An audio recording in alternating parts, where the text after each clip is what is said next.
भारत की बात में आपका स्वागत है। मैं हूं रोहित सिंह सावल। खबरें तो आप रोज देखते हैं, लेकिन खबरों के पीछे जो असली तस्वीर होती है वो मैं आपको दिखाऊंगा।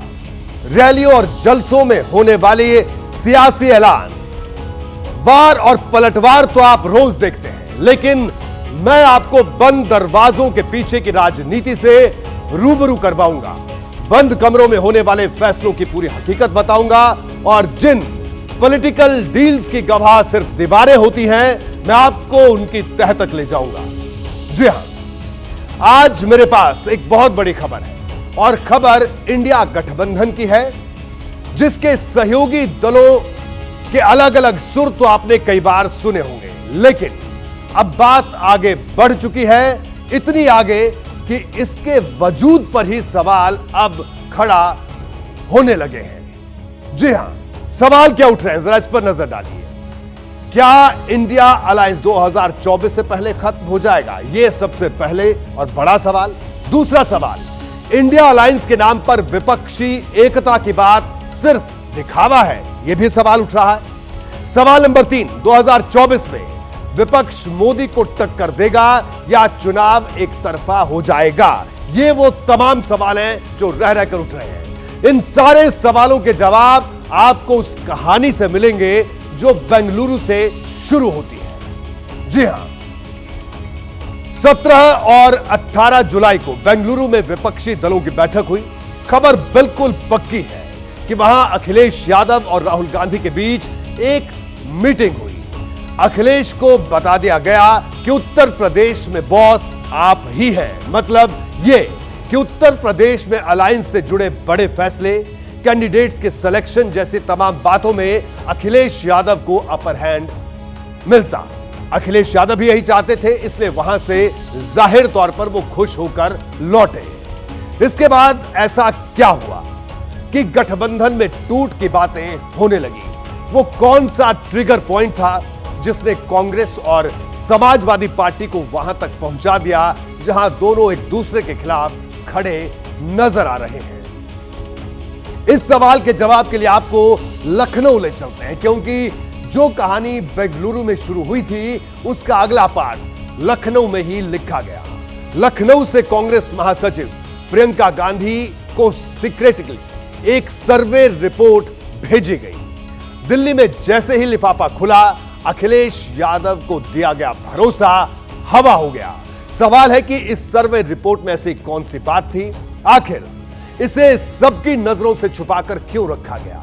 इसे किसी से शेयर क्यों नहीं किया गया? ये तमाम बड़े और अहम सवाल हैं। कांग्रेस के इनर सर्कल से जुड़े लोगों ने मुझे इस बारे में इंपॉर्टेंट इंफॉर्मेशन दी। इस रिपोर्ट में क्या लिखा है उन्हीं लोगों ने बताया। जी हां, इस रिपोर्ट की बड़ी अहम बात है, मुसलमान कांग्रेस से जुड़ने के लिए तैयार है। यह बात इस सर्वे में कि पिछड़े और मुसलमान, दलित और मुसलमान कांग्रेस से जुड़ना चाहते हैं। यानी अखिलेश जिस मिशन पीडीए पर जुटे हैं वो तो कांग्रेस के साथ है। इस रिपोर्ट में यह बात थी। 24 साल से जो कांग्रेस यूपी में सत्ता से बाहर है उसके लिए बड़ी बात थी। उसका जोश बढ़ गया। इसके बाद कांग्रेस ने खुद को मुसलमानों का हितैषी जताने का फैसला लिया। और उसके बाद क्या हुआ, यह भी बड़ा अहम और रोचक है जानना। इस काम का जिम्मा संभाला अजय राय ने। अजय राय यूपी के कांग्रेस अध्यक्ष हैं, प्रियंका गांधी के करीबी हैं। वो टास्क पूरा करने के लिए एक्टिव हुए। टास्क कैसे पूरा किया जाए, इसे विस्तार से आपको बताते हैं। पहले बात मुसलमानों की। जैसे ही सीक्रेट लिफाफा प्रियंका के पास पहुंचा, मुस्लिम नेताओं को जोड़ने का काम तेज हो गया। 7 से 11 अक्टूबर के बीच, यानी सिर्फ 4 दिन में इमरान मसूद समेत पश्चिमी यूपी के 3 बड़े मुस्लिम चेहरे कांग्रेस में शामिल हो गए। कांग्रेस यही नहीं रुकी, क्योंकि उसे आगे बढ़ना था। अजय राय 26 अक्टूबर को सीतापुर जेल पहुंच गए। उन्होंने समाजवादी पार्टी नेता आजम खान से वहां पर मिलना चाहा। मुलाकात तो नहीं हुई, लेकिन अजय राय ने मौके का भरपूर इस्तेमाल किया। उन्होंने आजम खान की तारीफ की, उन्हें पॉपुलर नेता बताया और इल्जाम लगाया कि बीजेपी आजम को परेशान कर रही है।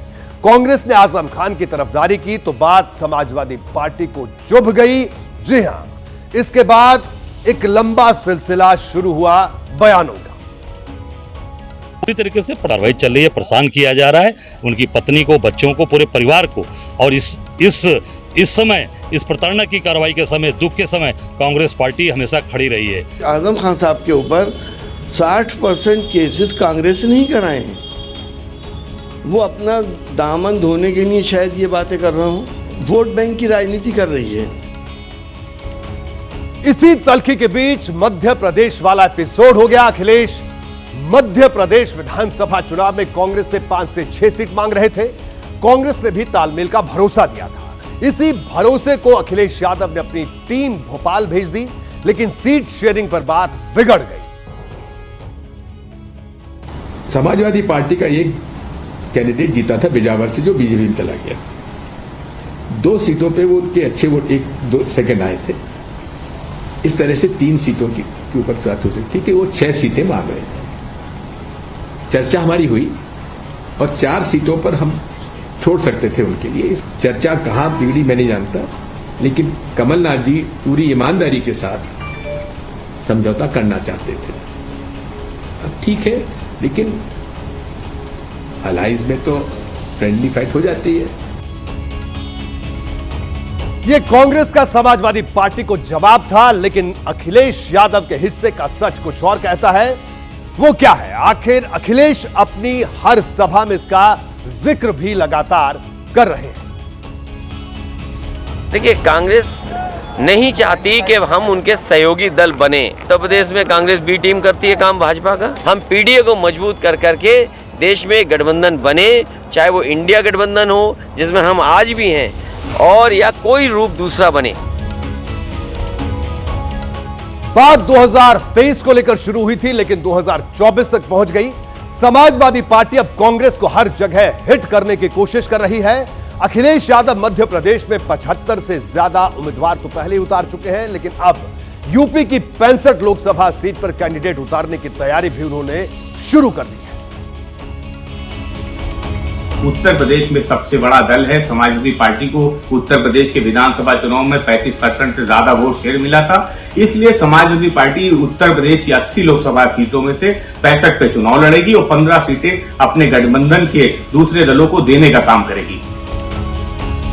अब देखिए, जो लड़ाई मध्य प्रदेश में सीट शेयरिंग को लेकर शुरू हुई, वो प्रधानमंत्री पद की दावेदारी तक पहुंच गई है। लखनऊ में समाजवादी पार्टी दफ्तर के बाहर बाकायदा पोस्टर लगाया गया, जिस पर बोल्ड लेटर्स में अखिलेश यादव को वो भावी प्रधानमंत्री बताया गया, और इसके जरिए पीएम की कुर्सी पर राहुल की दावेदारी को खुलेआम चैलेंज भी कर दिया गया। अब कांग्रेस इस पर सफाई दे रही है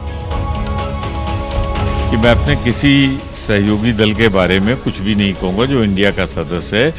सबने कह दिया है कि अभी कोई तुक नहीं है कौन प्रधानमंत्री बनेगा, जब चुनाव हो जाएगा हम तय करेंगे। नीतीश जी कह चुके, ममता जी कह चुकी, राहुल जी कह चुके, अखिलेश जी कह चुके, सब तो कह चुके हैं। जी हां, कांग्रेस के एक नेता ने मुझे इसके बारे में बड़ी जानकारी दी। उन्होंने बताया कि कांग्रेस अब अखिलेश यादव की अगर हम बात करें तो अखिलेश यादव को मनाने की कोशिश कर रही है। कल तक समाजवादी पार्टी के अध्यक्ष को अखिलेश वखिलेश कहने वाली कांग्रेस ने इसका जिम्मा राहुल गांधी के करीबी केसी वेणुगोपाल को दिया। वेणुगोपाल अखिलेश से फोन पर बात भी कर चुके हैं, लेकिन लगता है अखिलेश यादव का गुस्सा ठंडा नहीं हुआ है, या कहीं ऐसा तो नहीं कि वो इस गुस्से को ठंडा ही नहीं होने देना चाहते। कांग्रेस को भी वोट मत देना, बहुत चालू पार्टी है कांग्रेस। अरे जब हमें धोखा दे दिया तो तुम कहां की बड़ी हो। मैं किसी भी इंडिया गठबंधन में शामिल व्यक्ति के बयान पर प्रतिक्रिया नहीं दूंगा। इंडिया अलायंस में दिख रहे बिखराव का एक सिरा पटना से भी जुड़ता है। वहां 28 अक्टूबर को नीतीश के घर पर एक बड़ी मीटिंग हुई। इसमें जेडीयू के उत्तर प्रदेश के संयोजक सत्येंद्र पटेल थे और जन अधिकार मोर्चा के अध्यक्ष बाबू सिंह कुशवाहा भी मौजूद थे। जी हां, बाबू सिंह कुशवाहा पूर्वांचल और बुंदेलखंड की राजनीति का जाना माना चेहरा है। मायावती के शासन में 2003 और 2007 में मंत्री रह चुके हैं। नीतीश के घर पर हुई बैठक में महेंद्र राजभर भी मौजूद थे, जो कि राजभर समाज की अगुवाई का दावा करते हैं। ये दोनों नेता नीतीश से मिलने पहुंचे थे। महेंद्र राजभर पहले सुभाषपा के अध्यक्ष ओम प्रकाश राजभर के राइट हैंड थे। बाद में मनमुटाव हुआ तो सुहेलदेव स्वाभिमान पार्टी इन्होंने बना ली। ये तमाम लोग नीतीश कुमार के घर, नीतीश कुमार के पास पहुंचे। नीतीश के घर हुई इन नेताओं की बैठक में कई और चेहरे भी शामिल थे। सबने मिलकर नीतीश को उत्तर प्रदेश के फूलपुर से चुनाव लड़ने का न्योता दिया। नीतीश ने इस पर कोई पक्का जवाब तो नहीं दिया, लेकिन दिसंबर में प्रचार के लिए यूपी जाने का प्रोग्राम फिक्स कर दिया नीतीश कुमार ने।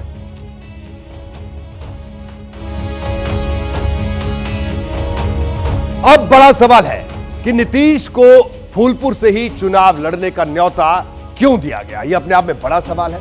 क्या नीतीश को फूलपुर से चुनाव लड़ाने की मांग रणनीति के तहत उठाई गई? क्या नीतीश खुद को प्रधानमंत्री पद के दावेदार के तौर पर प्रोजेक्ट करना चाहते हैं? ये तमाम वो सवाल हैं जो रह रहकर उठ रहे हैं इस मुलाकात के बाद। हर पार्टी, हर नेता अपना दायरा और असर बढ़ाना चाहता है। अगर नीतीश चाहे तो क्या खराबी है? 2024 के लिए विपक्ष को गोलबंद करने की मुहिम नीतीश ने ही शुरू की थी।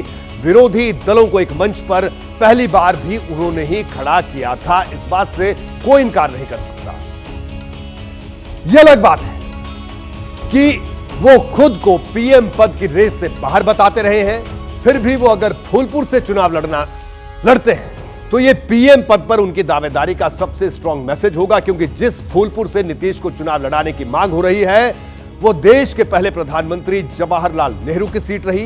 वीपी सिंह भी यहां से जीतकर प्रधानमंत्री बने थे। ऐसे में संदेश साफ है। फूलपुर का जातीय समीकरण भी समझ लिया जाए तो जातीय समीकरण भी नीतीश को सूट करता है। नीतीश जिस कुर्मी समाज से आते हैं, फूलपुर में उसकी आबादी 15% है। यह आंकड़ों के जरिए भी आपको दिखा रहे हैं। यहां पटेल मतदाताओं का रुख हार जीत में बड़ी भूमिका निभाता है। इस सीट से 9 बार कुर्मी बिरादरी के लोग सांसद चुने गए हैं। तो ये तमाम वो आंकड़े हैं जो नीतीश के फेवर में है सीट से चुनाव लड़ने पर। इस लिहाज से फूलपुर नीतीश के लिए सेफ सीट हो सकती है अगर नीतीश यहां से लोकसभा चुनाव लड़ने को तैयार हो जाते हैं तो पूरे देश में सियासी समीकरण बदल जाएंगे। सिर्फ इंडिया गठबंधन ही नहीं, बीजेपी भी स्ट्रेटजी चेंज करने पर मजबूर हो सकती है। लेकिन सवाल यह है कि इस बारे में खुद नीतीश कुमार क्या सोचते हैं, उनके मन में क्या चल रहा है, यह समझने के लिए हमने जन अधिकार मोर्चा के अध्यक्ष बाबू सिंह कुशवाहा से बात की। वो पटना में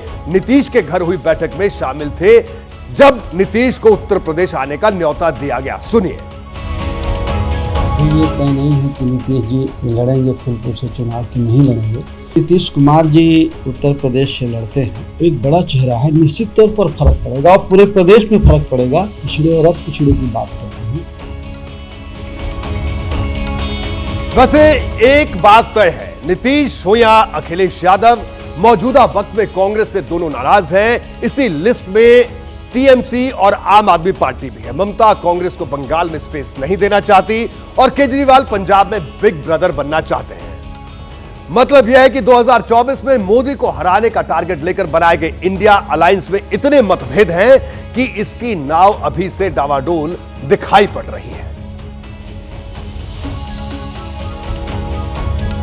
इंडिया अलायंस में सबका अपना अपना भाव है जिसे कोई गिराना नहीं चाहता, लेकिन दूसरी तरफ भारत है जिसके लिए सरकार ने आटे, दाल और प्याज का भाव भी तय कर दिया है। केंद्रीय मंत्री पीयूष गोयल ने भारत आटा, भारत दाल और भारत प्याज लॉन्च कर दिया। इन्हें देश के 2000 आउटलेट्स पर बेचा जाएगा। आटा 27.5 रुपए प्रति किलो से बिकेगा और दाल का भाव 60 रुपए और प्याज 25 रुपए किलो होगा।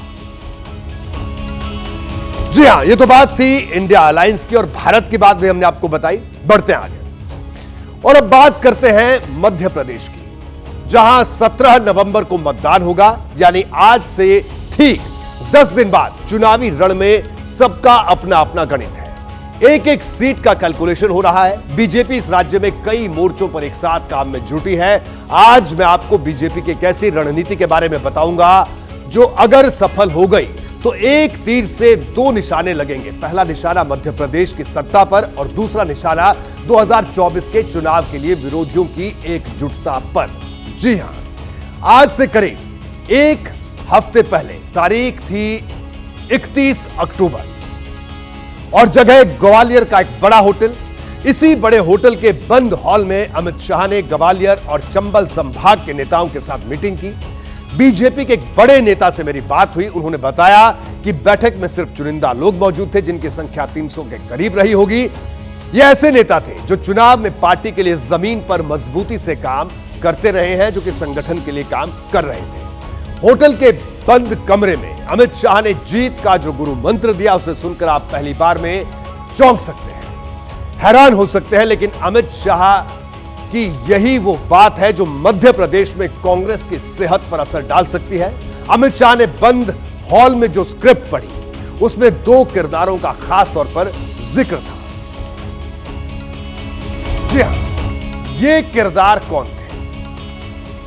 तो इन किरदारों के बारे में मैं आपको बताऊं, जो बीजेपी के धुर विरोधी हैं, लेकिन इनके सहारे ही बीजेपी ने मध्य प्रदेश में पासा पलटने का प्लान बनाया है। इनमें एक नाम है अखिलेश यादव, तो दूसरा है मायावती। जी हां, जो बीएसपी की सुप्रीमो है। ये 2 बड़े चेहरे। कहा जा रहा है कि अमित शाह ने इस मीटिंग में इन्हीं दोनों पार्टियों को लेकर बात की। उन्होंने कहा जितना हो सके कांग्रेस को छोड़कर दूसरी पार्टियों की मदद करें। अमित शाह ने उदाहरण देते हुए समाजवादी पार्टी और बीएसपी का नाम लिया। उन्होंने कहा इनके प्रत्याशी कांग्रेस के वोट काटेंगे, जिससे बीजेपी की मदद होगी। ये बात अमित शाह ने कही। एक तरह से कहें तो अमित शाह मध्य प्रदेश में जीत के लिए एसपी बीएसपी के प्रत्याशियों को दाना पानी देने की बात कर रहे थे। लेकिन जब मीटिंग में अमित शाह ये बात कह रहे थे तो कुछ नेताओं को उनका इशारा समझ नहीं आया, जिसमें से एक नेता ने कहा कि एसपी बीएसपी के प्रत्याशी तो पहले से ही काफी पैसे वाले हैं, उनकी मदद भला कोई कैसे करे। तो इस पर अमित शाह ने मुस्कुराते हुए जवाब दिया। जी हां, उन्होंने कहा कि नेता कभी पैसा खर्च नहीं करना चाहते, इसलिए इस चक्कर में मत पड़ना कि वो कितने पैसे वाले हैं। उनकी मदद करने से ही बीजेपी को फायदा होने वाला है। यानी सपा और बीएसपी के उम्मीदवारों को अगर बीजेपी के कैडर, बीजेपी के जो कार्यकर्ता है वो मदद करेंगे तो उसका फायदा भारतीय जनता पार्टी को होगा। यह बात अमित शाह ने कही। अब आप सोचेंगे उत्तर प्रदेश के दोनों नेता मध्य प्रदेश में बीजेपी के लिए हथियार कैसे बन गए, तो इसे आपको समझाते हैं। अमित शाह जिस ग्वालियर चंबल संभाग पर जोर दे रहे थे, और दोनों इलाके उत्तर प्रदेश से सटे हुए हैं। इस इलाके की कुछ सीटों पर एसपी और बीएसपी का असर देखा जाता है। यहां अगर बात करें 2018 की, तो 2018 में एसपी बीएसपी के असर को देखिए। सपा ने 1 सीट जीती इस इलाके में और बसपा ने 2 सीट जीती थी। पिछली बार के चुनाव में 5 ऐसी सीटें थी जहां एसपी दूसरे नंबर पर थी, जबकि 6 ऐसी सीटें थी जहां बसपा दूसरे नंबर पर थी। कुछ सीटों पर लड़ाई तो ऐसी थी जहां इन पार्टियों की हार का अंतर 2000 वोटों से भी कम था। 2018 में समाजवादी पार्टी ने जिन 52 सीटों पर मध्य प्रदेश में चुनाव लड़ा था, वहां उसे 6% से ज्यादा वोट मिले, और बसपा ने 2018 में जिस सीटों पर चुनाव लड़ा था वहां उसे 5% से ज्यादा वोट मिले थे। यही वो आंकड़ा है जो अमित शाह की रणनीति को साफ करता है। यानी तस्वीर साफ है, अखिलेश और मायावती जितना ज्यादा जोर लगाएंगे, कांग्रेस का वोट मीटर उतना ही कमजोर होगा। और बीजेपी ने इसी फैक्टर को पकड़ लिया है। और मामला सिर्फ ग्वालियर चंबल संभाग तक सीमित नहीं है। अखिलेश यादव और मायावती की कोशिश ज्यादा से ज्यादा सीटों पर अपना प्रत्याशी खड़ा करने की रही है अभी तक। अखिलेश यादव ने एमपी की 80 सीटों पर प्रत्याशी उतारे हैं, जिसमें से 2 प्रत्याशी दूसरी पार्टी में शामिल हो चुके हैं, जबकि मायावती की तैयारी 178 सीटों पर कांग्रेस का समीकरण बिगाड़ने की है। तो अब आप इस आंकड़े से तस्वीर और साफ होती जाएगी। सपा और बसपा भले ही अपनी लड़ाई को विस्तार दे, लेकिन जहां सबकी नजर है वो है ग्वालियर चंबल का इलाका। माना जाता है कि ग्वालियर चंबल संभाग में जो बढ़त बनाता है, मध्य प्रदेश में सरकार उसी पार्टी की बनती है। 2018 में जब चुनाव हुए थे तो ग्वालियर चंबल संभाग में बीजेपी को जबरदस्त नुकसान हुआ था। इसलिए पार्टी इस इलाके में कोई रिस्क नहीं लेना चाहती, और सियासत की भाषा में कहा जाए तो अखिलेश यादव और मायावती जैसे नेता बीजेपी का काम आसान कर रहे हैं। आज अखिलेश यादव दमोह में थे, सुनिए कैसे कांग्रेस को जातीय जनगणना के मुद्दे पर उन्होंने घेरा है। हम आपसे अपील कर रहे हैं, अगर दोनों दलों को आप गहराई से देखोगे तो कोई फर्क नजर नहीं आएगा। और जब से पिछड़े, दलित और आदिवासी भाई जागरूक हुए हैं, तब से आपने देखा होगा ये बड़े बड़े राष्ट्रीय दल हैं, इनकी भाषा बदल गई है। यही कांग्रेस पार्टी जिसने आजादी के बाद जाति जनगणना रोक दी, आप पुराना पता करिए, पुराने साथी लोग जो जानते होंगे, अंग्रेजों के जमाने में भी जाति जनगणना होती थी। अखिलेश यादव अकेले नहीं है, दूसरे छोर पर मायावती खड़ी है, जो ग्वालियर चंबल संभाग में कांग्रेस के लिए खतरे की घंटी बन गई है। आज वो अशोकनगर में थी। सुनिए कांग्रेस के दलित प्रेम पर कैसे चुभने वाला वार मायावती ने किया। कांग्रेस पार्टी अपनी पिछड़े वर्गों की मंडल कमीशन की रिपोर्ट को जिसने लागू नहीं किया, काका कालेश्वर की रिपोर्ट को लागू नहीं किया, आज वो चुनाव के दौरान पिछड़े वर्गों की वोट लेने के लिए जो बड़ी बड़ी बातें कर रहे हैं जातीय जनगणना की, मेरे ख्याल आप लोगों को इनकी हवाई बातों के बहकावे में नहीं आना चाहिए। मायावती तो इंडिया गठबंधन का हिस्सा नहीं है, लेकिन अखिलेश यादव उस इंडिया गठबंधन की एक मजबूत कड़ी है जो बीजेपी की सियासी ताकत खत्म करने के हुंकार भरते हैं। ऐसे में सवाल समाजवादी पार्टी के सामने भी खड़ा है, लेकिन सवाल यह है कि वो इसे किस नजरिए से देख रहे हैं। देश में सबसे बड़ी पार्टी और जिसके दमखम पे और जिसके अहंकार से अमित शाह चूर रहते हैं और चाणक्य की संज्ञा पाने वाले अमित शाह आज ये बोलना पड़ रहा है कि भारतीय जनता पार्टी तब जीतेगी जब समाजवादी पार्टी और बहुजन समाज पार्टी अच्छा लड़ेगी। तो मतलब आपको जीतने के लिए भी समाजवादी पार्टी और बहुजन समाज पार्टी की जरूरत है। ये कह के आप बताना क्या चाहते हैं? असल में आप इंडिया गठबंधन से घबरा गए। उनकी कोई रणनीति नहीं है, वो एक फेंकू चाणक्य हैं। असलियत यह है कि उनकी नाक के नीचे हिमाचल और कर्नाटका दोनों हार गए, जहां पर मोदी जी अपने चेहरे पर चुनाव लड़ रहे थे, जहां पे चाणक्य महोदय भी तथाकथित पहुंचे हुए थे। कुछ भी नहीं है। असलियत यह है कि अमित शाह जी ये चुनाव भी हारने वाले हैं, छत्तीसगढ़ भी हारेंगे, राजस्थान भी हारेंगे, तेलंगाना और मिजोरम भी हारेंगे। विधानसभा चुनाव में कभी कभी 100-200 वोट भी प्रत्याशी पर भारी पड़ जाते हैं। 2018 में देखा जा चुका है कि कैसे कुछ वोटों के अंतर से प्रत्याशियों की किस्मत बदल गई थी। ऐसे में यह जानना बड़ा महत्वपूर्ण है 2018 में कि अगर हम बात करें सीट, देखिए 45 3 से कम और 16 1 से कम। जी हां, प्रत्याशी ऐसे थे जिनकी हार जीत का अंतर 3% से भी कम था। 16 सीटें तो ऐसी थी जहां हार जीत का अंतर 1% से भी कम था। कहानी साफ है, अमित शाह ने बंद हॉल में पार्टी नेताओं और कार्यकर्ताओं को जो संदेश दिया, वो मध्य प्रदेश में कमल खिलाने की मुहिम को सफल बना सकता है। हालांकि कुछ सीटें ऐसी भी हैं जहां अगर बीजेपी ने एसपी बीएसपी प्रत्याशियों के लिए ज्यादा जोर लगा दिया तो यह दांव उल्टा भी पड़ सकता है। लेकिन क्योंकि कई जगह तो एसपी बीएसपी के प्रत्याशी ऐसे हैं जो बीजेपी छोड़कर आए हैं, ऐसे में मुकाबला बड़ा दिलचस्प बना हुआ है। आप देख रहे हैं भारत की बात, और अब बात राजस्थान की। यहां किसकी चल रही है, अशोक गहलोत की या सचिन पायलट की? वैसे फिलहाल तो दोनों के बीच सीज फायर है और पार्टी हाईकमान फूंक फूंक कर कदम रख रहा है। सितंबर 2022 में कांग्रेस विधायकों की बगावत लीड करने वाले शांति धारीवाल को कोटा से टिकट भी दे दिया गया है। कोटा के विकास के लिए तो कोटा में इस तरीके की लोग आगे ना आए तो गुंडागर्दी में विश्वास करते हो, उसके लिए जनता को सचेत करना।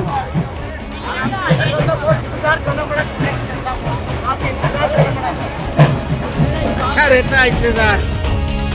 मैं आपको बता दूं, ये वही शांति धारीवाल है जिन्होंने कुछ वक्त पहले पूछा था कि कौन आला कमान। उसी बगावत और बयान के चलते इनका नाम होल्ड पर डाल दिया गया था, लेकिन बाद में आला कमान ने तेवर नरम कर लिए। वैसे राजस्थान में कांग्रेस विधायकों की बगावत में शामिल रहे पार्टी के दिग्गज महेश जोशी का टिकट काट दिया गया है। कांग्रेस ने सारे पत्ते खोल दिए। आज नॉमिनेशन का अंतिम दिन है, आप घर पर हैं, तो अब तो ये मान के चल रहे हैं कि विधानसभा चुनाव आप नहीं लड़ रहे हैं। लेकिन क्या कारण मानते हैं और अगला कदम क्या है आपका? जी, कारण तो मुझे भी नहीं पता, तरह तरह की बातें सुनते हैं, लेकिन जब तक कोई हाईकमान का कोई अथॉराइज कोई पर्सन या मुख्यमंत्री जी या प्रदेश कांग्रेस कमेटी के अध्यक्ष जी या प्रभारी जी जब तक नहीं बताते हैं कि ये कारण है, तब तक कुछ नहीं कहा जा सकता। यही कह सकते हैं भाई ठीक, हाईकमान की इच्छा थी, टिकट काट दी। लेकिन आमतौर पर बिना कारण कोई काम होता नहीं। लेकिन ये सही, मेरा टिकट कट गया और जैसी मेरी फितरत है कि मैं निर्दलीय चुनाव लड़ने की सोचता नहीं। पार्टी का अनुशासन से बंधा हुआ आदमी हूँ, पार्टी का अनुशासन में रहता हूँ, मैं चुनाव नहीं लड़ रहा। तो आपने सुना क्या कहना था इनका? कहना था हाई कमान की इच्छा थी, टिकट काट दिया। लेकिन शांति धारीवाल को टिकट मिल गया बगावती सुर के बाद भी। महज 50 दिन पहले महादेव ऐप की चर्चा 250 करोड़ की भव्य शादी वाली तस्वीरों से शुरू हुई थी और छत्तीसगढ़ में मतदान से ठीक एक दिन पहले यह बम ऐसा फूटा कि सट्टेबाजी के इस खेल में राज्य के सीएम भूपेश बघेल का नाम उछल रहा है।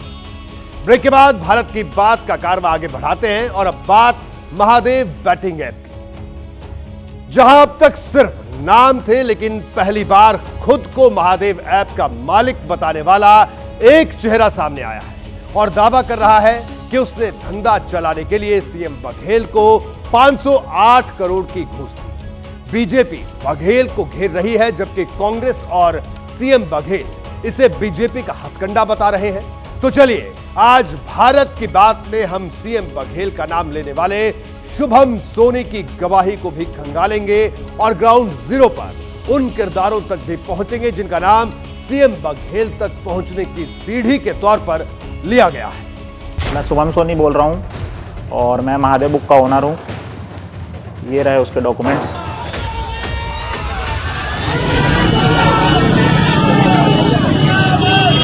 ठीक है, मिलवा लो भैया, जिससे भी मिलवाना है।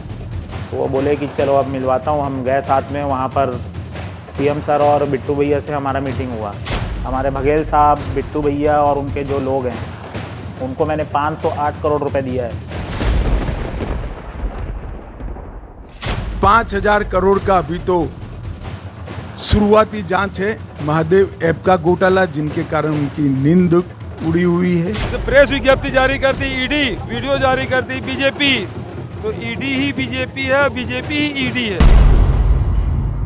सौरभ चंद्राकर और उसके बैटिंग ऐप के तमाम किरदारों का रिश्ता छत्तीसगढ़ से निकला था। एक तरफ ईडी की जांच आगे बढ़ रही थी तो दूसरी तरफ छत्तीसगढ़ विधानसभा चुनाव नजदीक आ रहा था और फिर शुक्रवार शाम को ईडी ने एक ऐसा बम फोड़ा जिसकी गूंज पूरे देश में सुनाई देने लगी। भूपेश बघेल भ्रष्टाचार के साथ जुड़ा हुआ है कि नहीं? जुड़ा है। और ये सट्टेबाजा, सत्ता के लिए सट्टेबाजा। आप बताइए, महादेव ऐप में 508 करोड़ रुपए बघेल को दिया गया कि नहीं दिया गया? दिया गया। अब एक दूसरे व्यक्ति जो मैनेजर कह रहे थे अभी तक अपने को, वो चुनाव के 4 दिन पहले मालिक बताते हैं अपने आप को। तो जाहिर है कि ये सब चीजें राजनीतिक द्वेष निराधार तरीके से की जा रही हैं। शुक्रवार को ईडी ने दावा किया था कि महादेव बैटिंग ऐप मामले में राज्य के मुखिया भूपेश बघेल को 508 करोड़ रुपए दिए गए थे। ईडी के इस दावे ने ही बीजेपी और कांग्रेस के बीच राजनीतिक युद्ध को बेहद ही तेज कर दिया था। लेकिन इसमें जिस एक नए किरदार की एंट्री हुई, उसने तो बीजेपी को मानो हमला करने का पूरा मैदान ही मुहैया करा दिया। छत्तीसगढ़ की कांग्रेस सरकार आपको लूटने का कोई मौका नहीं छोड़ रही। इन्होंने तो महादेव के नाम को भी नहीं छोड़ा है। रायपुर में बहुत बड़ी कार्रवाई हुई है, रुपयों का बहुत बड़ा ढेर मिला है। इस पैसे के तार छत्तीसगढ़ के उन तक जा रहे हैं। हालांकि कांग्रेस सिरे से आरोपों को नकारते हुए इसे बीजेपी का चुनावी हथकंडा बता रही है। महादेव ऐप की कंट्रोवर्सी है, उस पर मोदी सरकार पूरी तरह से संलग्न है। मेरा अपना मानना है कि मोदी सरकार के हाथ काले हैं। कल जाकर आपने महादेव ऐप बैन करी, जबकि मार्च से छत्तीसगढ़ की पुलिस कह रही है इस ऐप को बैन करिए और दुबई से लोगों को गिरफ्तार करिए। विधानसभा चुनावों से ठीक पहले फूटे महादेव बैटिंग ऐप ने बहस का मुद्दा ही बदल दिया है। चुनावी रैलियों से लेकर प्रेस कॉन्फ्रेंस तक और सोशल मीडिया पर ट्वीट से लेकर इंटरव्यू तक वार पलटवार, आरोप प्रत्यारोप के बीच सिर्फ एक नाम सुनाई दे रहा है और वो है महादेव। 1.5 साल से ये इन्वेस्टिगेशन के नाम पे उनसे पैसा ले रहे हैं और इसीलिए तो 508 करोड़ दिए हैं महादेव ऐप ने। और आज वो दुबई में बैठकर उन्होंने स्टेटमेंट भी दिया है कि मुझे भेजा गया है दुबई में, मुख्यमंत्री ने भेजा है। सोमवार को ही खबर आई थी कि केंद्र सरकार ने प्रवर्तन निदेशालय के कहने पर महादेव ऐप से जुड़ी 22 एप्लीकेशन को बंद कर दिया है, जबकि सीएम बघेल कह रहे हैं कि जो पहले से ही बैन है उसे बंद करने का दिखावा क्यों।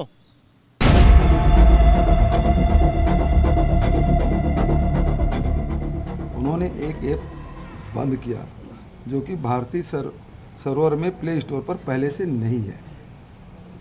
इनकी मंशा बंद कराने की नहीं है, ये लोग अपने कस्टमर को APK भेजकर सट्टा खिलाते हैं। मैं स्तब्ध हूँ कि भारतीय राजनीति में पहली बार छत्तीसगढ़ में कांग्रेस पार्टी दुबई के माध्यम से हवाला ऑपरेटर्स के सहयोग से अपना चुनाव लड़ रही है। महादेव ऐप के मुद्दे पर बीजेपी और कांग्रेस के बीच छिड़े राजनीतिक घमासान का ट्रेलर आपने देख लिया, लेकिन अब बारी नए किरदार के बयान के पोस्टमार्टम की, जिसमें वो 4 किरदारों का नाम ले रहा है। मैं शुभम सोनी बोल रहा हूँ और मैं महादेव बुक का ओनर हूँ।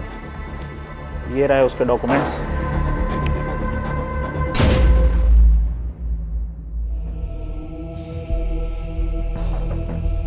खुद को महादेव बैटिंग ऐप का मालिक बताने वाले शुभम सोनी ने रविवार को करीब 7 मिनट का एक वीडियो जारी करके सनसनी फैला दी। सीएम बघेल को 508 करोड़ रुपए देने का दावा करने वाला शुभम सोनी इस पूरे वीडियो में बारी बारी 4 किरदारों का नाम लेता है।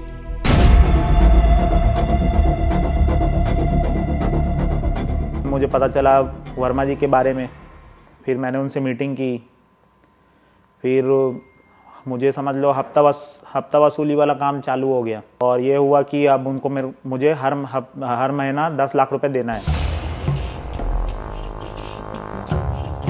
वो वर्मा कौन है जिसे हर महीने 10 लाख रुपए देने की डील हुई थी? तो वर्मा जी से मैं मिलने गया। वर्मा जी और गिरीश तिवारी मुझे मिले रायपुर एयरपोर्ट रोड पे।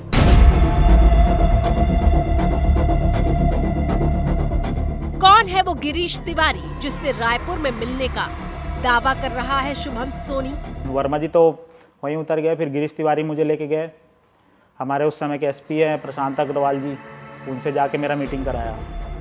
महादेव बैटिंग ऐप मामले में रायपुर के SP प्रशांत अग्रवाल का नाम क्यों ले रहा है शुभम सोनी?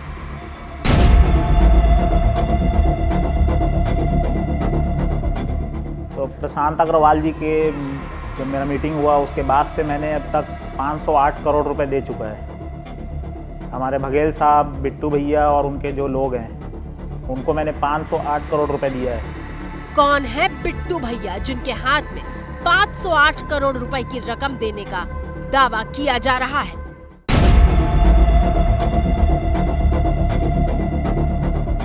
शुभम सोनी ने 4 किरदारों के नाम लिए हैं और इन किरदारों का रिश्ता छत्तीसगढ़ और इस रायपुर से है।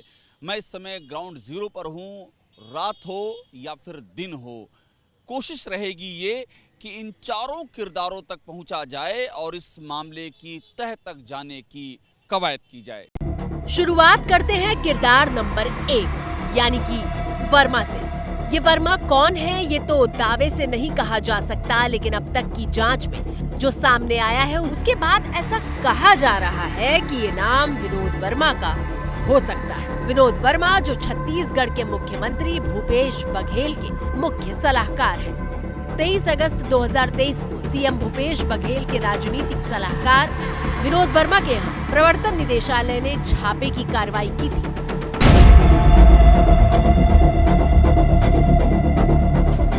पहले किरदार के तौर पर एबीपी न्यूज संवाददाता अभिषेक उपाध्याय ने छत्तीसगढ़ की राजधानी रायपुर में सबसे पहले विनोद वर्मा से संपर्क करने की कोशिश की। हम रायपुर में विनोद वर्मा के घर के बाहर पहुंचे, कई बार कॉल बेल बजाई, दरवाजा खुलने का इंतजार किया।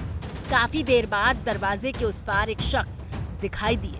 उनसे विनोद वर्मा से मिलने के लिए कहा। साहब कहाँ गए हुए हैं? कार्ड दे दो मेरा अगर हो तो।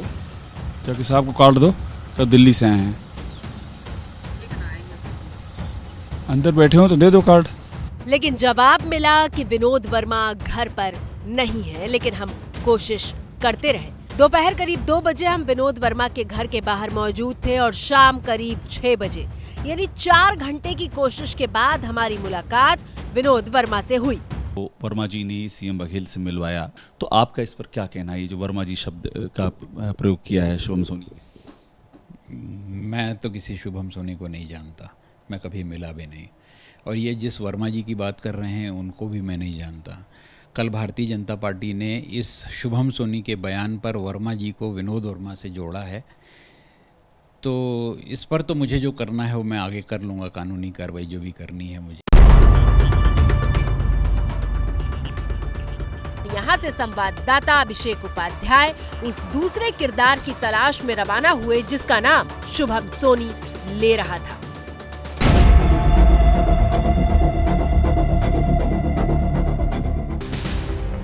गिरीश तिवारी जो रायपुर में क्राइम ब्रांच के ऑफिसर है, लेकिन शुभम सोनी गिरीश तिवारी का नाम क्यों ले रहा है ये जानने के लिए हम सीधे रायपुर में क्राइम ब्रांच के दफ्तर पहुंचे।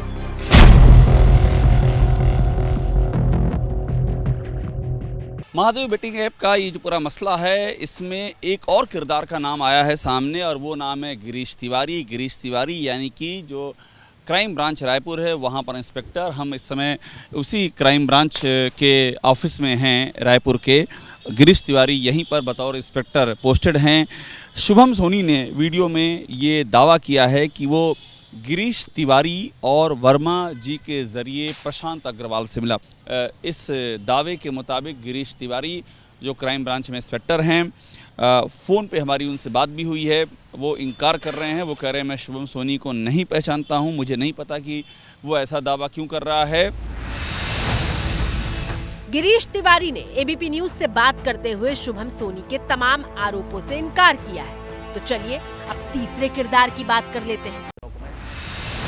तीसरे किरदार के तौर पर शुभम सोनी ने बिट्टू भैया का नाम लिया था, तो एबीपी न्यूज संवाददाता सीधे रायपुर में सीएम निवास पहुंचे।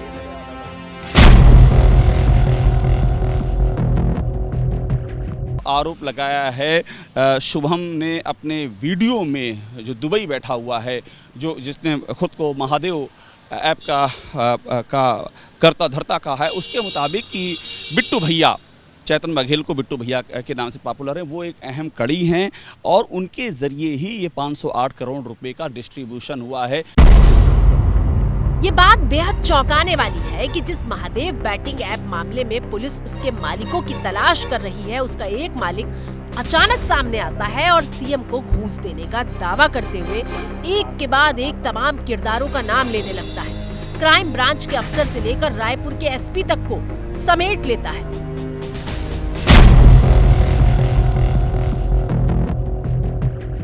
ये जो आरोप है, इसको लेकर के हमने उनसे बात करने की भी कोशिश की। कैमरे पर तो नहीं बोले, लेकिन उन्होंने कहा कि ये सब फेक है। ये कहते हुए वो निकल गए।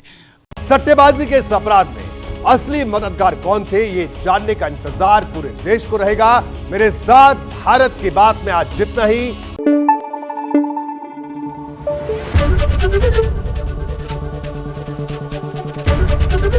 एबीपी न्यूज आपको रखे आगे।